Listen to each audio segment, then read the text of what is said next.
No matter what the vocation is, those best at it are often the most critical of their own work. That rings true in athletics as well. Ask LeBron James or Tom Brady what they could have done better after the performance of a lifetime, and it's pretty likely that they'll have an answer for you. And UFC flyweight champion Demetrious Johnson is no different. Johnson blew the doors off Ray Borg in a masterclass performance to break the all-time record for consecutive UFC title defenses at UFC 216, finishing the fight with an instantly legendary suplex storm or fifth-round submission. But when asked Monday on the MMA Hour, Johnson admitted there were some things he believes he could have improved upon in his historic outing against Borg. "I think I could have lit him up a little more on the feet," Johnson said Monday on the MMA Hour. "But like, when I hit him with my cross and I saw him, he just smiled. I thought, okay, you've got a hard head. You've got a granite chin. So I was like, okay.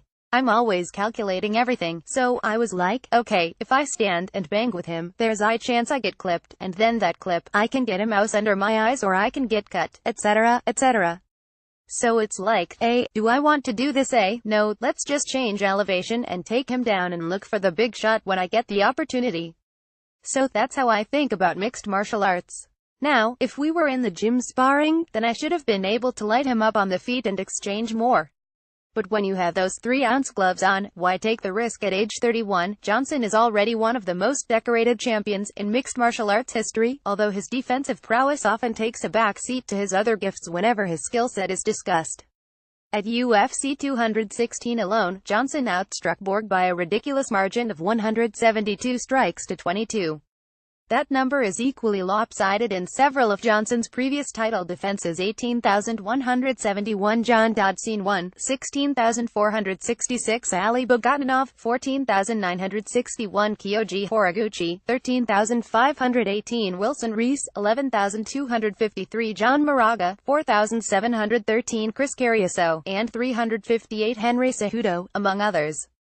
It's part of the biggest reason Mighty Mouse shows no indication of slowing down despite having already invested over a decade of blood and sweat into the fight game, and it's one of the most overlooked lessons Johnson believes should be imparted to young fighters coming up in the sport.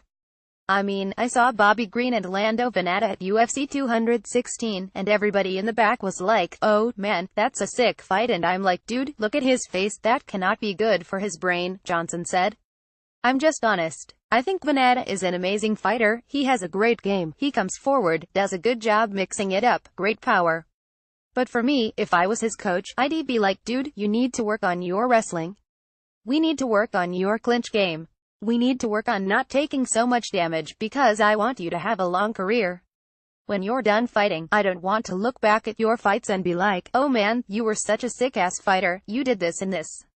I want to look back at your career and be like, man, you did such a good job of not taking any damage, and look, you have something to show for it. You have a 15-year career, instead of a short 3 or 4 years because of all the concussions you've taken. So that's my whole thing," Johnson continued. "But those two fighters, amazing. I told Bobby Green, I was like, damn, dog, you go have that 5-piece chicken meal.